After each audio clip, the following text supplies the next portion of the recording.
Everyone, welcome back to my Mitali Mithai live blog. আশা করি তোমরা সবাই অনেক ভালো আছো। প্রায় এক সপ্তাহ পর আমি ক্যামেরার সামনে এলাম। মাসির বাড়িতে ছিলাম কয়েকদিন ভোর, আর আমার ফোনটা নেই, ওই জন্য তো ভিডিও বানানোর খুবই অসুবিধা হচ্ছে। বৃষ্টি হচ্ছে, মুষল নয়, কালকে সারাটা রাত বৃষ্টি হয়েছে। আজকে বাড়িতে বলেছে খিচুড়ি রান্না করতে হবে, খিচুড়ি আর বেগুন ভাজা। মাছ ব্যাপারই কোনো আসেনি, ঘরেতে খুব একটা সবজিও নেই, বাইরে গিয়ে বাজার করে নিয়ে আসবে। এই বৃষ্টিতে ভিজে ভিজে যেতে হবে, তাই দিদাকে বললাম ঘরে যা চাল ডাল সবই আছে সেই দিয়ে খিচুড়ি বানাতে হবে। এসেছিলাম বাসন মাজার জন্য, তো ভাবলাম আজকে ব্লগটা শুরু করি।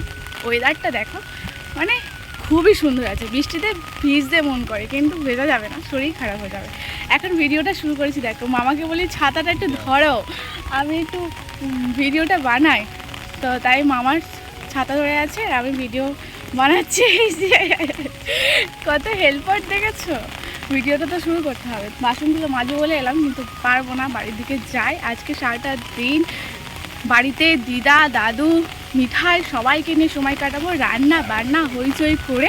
বৃষ্টির দিন খিচুড়ি হবে দুপুরবেলা, মানে তো জমে গেল আমাদের খাবার মেনু। কি সুন্দর ওয়েদার হয়ে আছে দেখো, বৃষ্টি পড়ছে আর বাইরে এসে দাঁড়িয়ে রয়েছে। আমাদের বাড়ির সামনে প্রকৃতিটাই আলাদা, বলো মামা? হ্যাঁ, এখান থেকে কোথাও গেলে না সত্যি মন থাকে না। এখানে তো মানে একটা নিরিবিলি জায়গায় থেকে থেকে আমাদের একটা অভ্যস্ত হয়ে গেছে। আজকে কাজগুলো শুরু করে দিই। মর্নিংটা তো বেশ ভালোভাবেই শুরু হলো, দেখা যাক সারাটা দিন কিভাবে কাটে। বৃষ্টি হচ্ছে, বাইরে তো খুব একটা বাইরে হওয়া যাবে না, সেই বাসন পড়ে আছে আমার। বর্ষাকালে বৃষ্টিতে ভিজে ভিজে কাজ করতে ভালো লাগে, আবার ভালো লাগে না। বৃষ্টির জলে ভিজে তো বাসনগুলো সমস্তটা মেজে নিয়ে এলাম। বাড়িতে এসে গরম গরম চা বানিয়েছি, আর কালকে রাতের খাবারে দিদার পরোটা বানিয়েছিল। আমি আঠা জিনিস খেতে অতটা পছন্দ করি না, কিন্তু সকালবেলা গরম চায়ের সাথে পরোটা খেতে বেশ ভালোই লাগছিল। দাদু বাড়িতে রয়েছে, মিঠাইয়ের একটার পর একটা আবদার লেগেই থাকবে। ও দোলাতে একা বসবে বলে বায়না করছিল। ভাইয়ের ঘরটা তো ভাঙা হয়েছে, নতুন করে ঘর করা হচ্ছে বলে ভাইয়ের ঘরে যে খাটিয়াটা ছিল সেটা আমরা যেখানে রান্না করতাম ওই জায়গাটায় রাখা হয়েছে। ভাই রাতেবেলা করে থাকে। ঘরটা যতদিন না কমপ্লিট হচ্ছে এইভাবেই এখন সবাইকে অ্যাডজাস্ট করে থাকতে হবে। মিঠাইয়ের বায়না, ও দোলায় বসে থাকবে, দাদুকে বসে বসে দোলা দিতে হবে, এই হচ্ছে ওর বায়না। তাই করছে দাদু।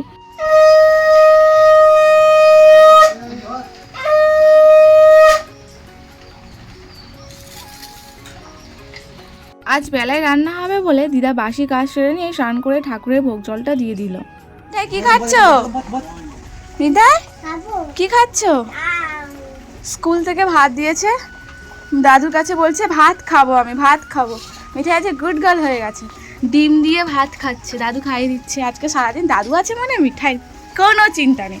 বৃষ্টি হচ্ছে তো কে হয়েছে, খেলার সাথী তো বাড়ি আছে, বলো? দেখেছো, খুব খুশি, ও দাদুর সাথে খুব আনন্দ করে থাকে। লেগে যাবে মানিক, বসো। জামা কাপড়গুলো কালকে কেচে দিয়েছিলাম কত, দেখো মাসির বাড়ি থেকে আসার পর। আজকে সেগুলো গোছাবো, কালকে আর গোছানো হয়নি, হালকা হালকা একটা দুটো ভিজে রয়েছে জামা কাপড়। আজকে সেগুলো গুছিয়ে রাখবো এক্ষুনি। দিদা খিচুড়ি বানানো শুরু করে দিয়েছে। বাড়িতে যা সবজি আছে সেই দিয়েই খিচুড়ি হবে, কোনো প্ল্যান ছাড়াই। দাদু বললো আজকে খিচুড়ি আর বেগুন ভাজা রান্না হবে, তাই এই যে রয়েছে বেগুন, পটল। হ্যাঁ, ফ্রিজে ছিল না, এই সময়টা তো পটল পেকেই যায়। পেঁয়াজ আলু কেটে নিয়েছে, এটা বেগুন ভাজা হবে তো। চাল আলু সিদ্ধ বসিয়ে দিয়েছে, খিচুড়ি করা শুরু হয়ে গেছে। গ্যাসেই রান্না হবে, উনুন ধারে যাওয়া যাবে না, বৃষ্টি পড়ে একদম জলে ভিজে রয়েছে। মিঠাই দিকে খেলা করছে। সবজি ছাড়া খিচুড়ি হচ্ছে তো দোকানে এসেছিলাম, একটু মামিদের দোকান থেকে গরম মশলা নিলাম, আর আদা রসুনের পেস্ট ঘরে ছিল না, দোকান থেকে যাচ্ছি। আর মিঠাই গেল ওর মাসিদের কাছে, বৃষ্টিটা যে একটু থেমেছে, বলছে মা ছাতা যাবো, ছাতা মাথায় দিয়েও যাবে ওর মাসিদের বাড়িতে। সবসময় থাকে না, বৃষ্টি হচ্ছে বাড়িতে থাকতে পারে বাচ্চা মেয়ে। মিঠাইকে স্নান করাবো, জল আনতে যাবো। এদিকে বৃষ্টিটাও থেমে গেছে প্রায়। রান্না হচ্ছে, বেগুন ভাজা পটল ভাজা করা হয়ে গেলেই রান্না আমাদের কমপ্লিট হয়ে যাবে। মিঠাইকে স্নান করানোর জন্য কল থেকে জল আনতে যাচ্ছি। আজকে আবার বাবা আসবে বলছে, কালকে ভোর না, তার জন্য আজকে আসবে। সকালে ফোন করেছিলাম, বলল যে আমি এখন গাড়িতে রয়েছি, তাই বেশি করেই রান্না করা হয়েছে। এতটা বেলা হয়ে যাচ্ছে, কেন আসছে না জানি না। মিঠাইকে স্নান টান করিয়ে দিয়ে খাই দিয়ে ঘুম পাড়িয়ে দিয়েছি। অনেকটা বেলা হয়েছে। আমি ভেবেছিলাম বাড়ির সবাই মিলে একসাথে খাওয়া দাওয়া করব, কিন্তু আজকে সেটা হলোই না। বাবা আসবে বলছিল, বললাম না, তো বাবা এখনও আসেনি বলে আমি অনেকক্ষণ ধরে অপেক্ষা করেছিলাম যে বাবা আসলে একসাথে খাওয়া দাওয়া করব। আর বাড়িতে এসে বাবা বলছে যে আমি খাওয়া দাওয়া করে বার হয়েছি, এখন আমি খাবো না। তাই একাই খিচুড়ি বেগুন ভাজা নিয়ে নিয়েছি। আমি পটল খেতে পছন্দ করি না, তাই নিইনি। মিঠাই তো ঘুমাচ্ছে, আর ক্যামেরার সামনে বসে পড়েছি খিচুড়ি গরম গরম আর বেগুন ভাজা নিয়ে। কিন্তু একা খেতে না একদমই ভালো লাগছে না। যদি সবাই মিলে একসাথে খাওয়া দাওয়া করতে বসতাম, সব থেকে মনে হয় আনন্দ লাগতো। আবার বৃষ্টি হচ্ছে বাইরের দিকে, সারাটা দিন মেঘলা আকাশ, কিন্তু গরমটা কম নেই। গরমটা মোটামুটি বেশ ভালোই পড়েছে। আর কারেন্টও থাকতে চাইছে না, কিছুক্ষণ থাকছে আবার কিছুক্ষণ থাকছে না, এইভাবে ডিস্টার্বও হচ্ছে কারেন্টটার। ফোনে চার্জও বেশি ছিল না। বাসনগুলো নিয়ে চলে এলাম ঘাটে। সবাই একসাথে খাওয়া দাওয়া করা হয়নি তো কী হয়েছে, অনেক বাসন পড়েছিল, সেগুলো আমি খাওয়া দাওয়া করার পর নিয়ে চলে এলাম ঘাটে। বৃষ্টি হচ্ছিল না, তার জন্য বাসনগুলো অনেক পড়ে গেছে। বৃষ্টি থামতে আমি সমস্তটা নিয়ে চলে এসেছিলাম পুকুর ধারে, বাসনগুলো মেজে নিলাম। ভাই আজকে কাজে যায়নি, ভাইয়ের একটা বন্ধুর মায়ের চোখের অপারেশন হবে, তাই ভাই সাথে করে গিয়েছে। কেউ সাথে ছিল না বলে, বিপদের সময় কাছে থাকলে সেই তো আপন। আজ অনেকটা বেলা করে ঘুম থেকে উঠেছিলাম, বাবা এসেছে, বাবার জন্য আমি ওয়েট করছিলাম বাবাও কখন আসবে, একসাথে খাওয়া দাওয়া করবো। খিচুড়ি রান্না হয়েছিল। বেলার দিকে বৃষ্টি থেমে গেছে, ভালোই রোদ দিয়েছে দেখো। বাবা এসে বললো যে আমি খাওয়া দাওয়া করে এসেছি, খাবো না। এতটা বেলা করে খাওয়াটাই আমার বেকার হয়ে গেল। খিচুড়ি হয়েছিল, ভেবেছিলাম গরম গরম খাবো, বাবার জন্য ওয়েট করছিলাম, ঠান্ডা হয়ে গেছে। তো যাই হোক, খেলাম অনেকটা বেলা করে। একটু রাস্তার দিকে এসছি, এই যে বাবা এসেছে। আমি ভাবলাম একসাথে দুজন মিলে খাবো, বাবা খাওয়া দাওয়া করে এসেছিলো। সকালবেলা ফোন করেছি, তখন বললো যে রয়েছি গাড়িতে। তো ভাবলাম হয়তো দুপুরের মধ্যে ফিরে যাবে। আর এতটা লেট, কালকে আমাদের এখানে ভোট রয়েছে, বাবা সেই জন্যই বিশেষ কারণে এসেছে। কালকে থাকবে তো বাবা? পরশুদিন কি যাবে? কালকে ভোট আর কী করতে হবে? আমিও এখানেরই ভোটার, এখানেই ভোট দেবো। আমার শুধু আধার কার্ডটা শ্বশুরবাড়ির অ্যাড্রেসে হয়েছিলো, তারপর প্রত্যেকটা ডকুমেন্টস আমার বাপের বাড়ির অ্যাড্রেসেই রয়েছে। আস্তে আস্তে এবার চেঞ্জ করে নিতে হবে। তো ডেথ সার্টিফিকেটটা এখনও হয়নি, ভোটের পরে আমাকে ডেথ সার্টিফিকেটটা আগে ঠিকঠাক করতে হবে।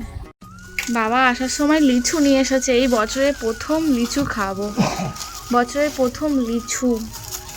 লিচু খেতে আমার খুব ভালো লাগে। এ বাবা, প্যাকেট খুলতে এই দেখো, বাবা দেখে নেয়নি মনে হয়, দিয়েছে নিয়ে চলে এসেছে। আগে একটা খাই লিচু। ছাতু বানানোর জন্য এই যে বাইকে করে ছাতু মেশিন নিয়ে চলে এসেছে, বাড়ি থেকে কিনে নেওয়া হয়। প্রত্যেক সপ্তাহে ব্যাপারীটা আসে। এই যে ছোলা দেখতে পাচ্ছ, চোখের সামনে ওই মেশিনের মধ্যে দিলেই ছাতু হয়ে যায়। ভাই খেতে খুব ভালোবাসে, কাজে যাওয়ার আগে এক গ্লাস করে ছাতু খেয়ে যায়। আর মিঠাইয়ের জন্য একবার আমি করে দিই। ছাতুটা বিশেষ করে নেওয়া হয় আমার ভাইয়েরই জন্য। সবে ছাতুটা বানিয়েছে বলে পুরো একদম গরম, সেটাই দেখাচ্ছিল। উনি 1 কেজি নিয়ে নিল, প্রত্যেক সপ্তাহে এসে উনি দিয়ে যায়। তাই এসে দুপুরবেলা হাঁকাহাঁকি করছিল যে ছাতু নেবে না। সন্ধে হতে একটু রেডি হলাম আমার ফোনটা নিয়ে আসার জন্য। কত খুশি জানো, কালকে হয়তো নিয়ে আসতাম বেলাবেলিতে, কিন্তু কালকে ভোট আমাদের, তাই আজকেই ভাবলাম সন্ধে হয়ে গেছে তো কোনো কিছু করার নেই, আজকেই যাব, গিয়ে নিয়ে আসবো ফোনটা। তাই রেডি হয়ে বার হয়ে পড়লাম ফোনটা আনার জন্য। গতদিন পর ফোনটা পাবো, আর কাল থেকে একদম নিয়মিতভাবে আমি ভিডিও আপলোড করব। আর যেভাবে তোমরা আমাকে সাপোর্ট করতে, সেইভাবে আমাকে সাপোর্টও করবে, তাই না? চলো বার হয়ে পড়ি সাইকেলটা নিয়ে। সন্ধে হয়ে গেছে, মিঠাইকে খাইয়ে দিয়ে বার হচ্ছি। কতদিন পর ফোনটাকে আমি হাতে পেলাম। ফোনের জন্য সত্যি খুব অসুবিধা হচ্ছিল ভিডিও আপলোড করতে, সাউন্ডটা একদম ফ্রেশ আসছে। আমার তো স্পিকারের সমস্যা এসে গেছিলো ফোনটা, তার জন্যই দিয়েছিলাম সার্ভিস সেন্টারে। আসার সময় গরম গরম চপ কিনে নিয়ে এসেছিলাম আর চানা। গরম চায়ের সাথে সন্ধ্যের টিফিনে সবাই মুড়ি খেলাম। মিঠাইয়ের মামা গেম খেলছে, আর মিঠাই দেখো ওর মামাকে হেয়ার ম্যাসাজ করে দিচ্ছে। মিঠাই, মামার অনেক টেনশন না? হ্যাঁ, মামাকে ম্যাসাজ করে দিচ্ছ? আমার মিঠাই সত্যি বল, অনেকটা বুঝতাম না মিঠাই। মিঠাইকে যেটা বলে সেটাই করে, তাই না? হ্যাঁ, কি দেবো? তেল দেবো? তেল তেল চাইছে আবার, দেখেছিস? তেল দিয়ে কি করতে হয়? তেল দিয়ে কি করে? হ্যাঁ, মাথায় মাখাতে হয়, দেখেছিস? মিঠাই, মিঠাই লাভ ইউ, লাভ ইউ সোনা, লাভ ইউ টু। আজকের ব্লগটা অনেক ভালোভাবে শেষ করলাম, শুরুটাও যেমন ভালো ছিল আর আজকে ব্লগের শেষটাও খুব ভালো হলো, নতুন ফোনটাও হাতে পেয়ে গেলাম। আজকে ব্লগটা এখানেই শেষ করলাম। তোমরা এইভাবে আমার পাশে থেকেও সাপোর্ট করো আর লাইক করে দিও। মিঠাই টাটা বলে দাও। মিঠাই দুষ্টুমি কি দেখেছো? মশারির উপরে উঠবে, ও দোলা চড়বে। ও মশারির উপরে কি করবে? ছিঁড়ে যাবে তো, মশা ঢুকে যাবে, তারপর দেখবে কি হয়। চলো টাটা বলো সবাইকে। টাটা শিউ।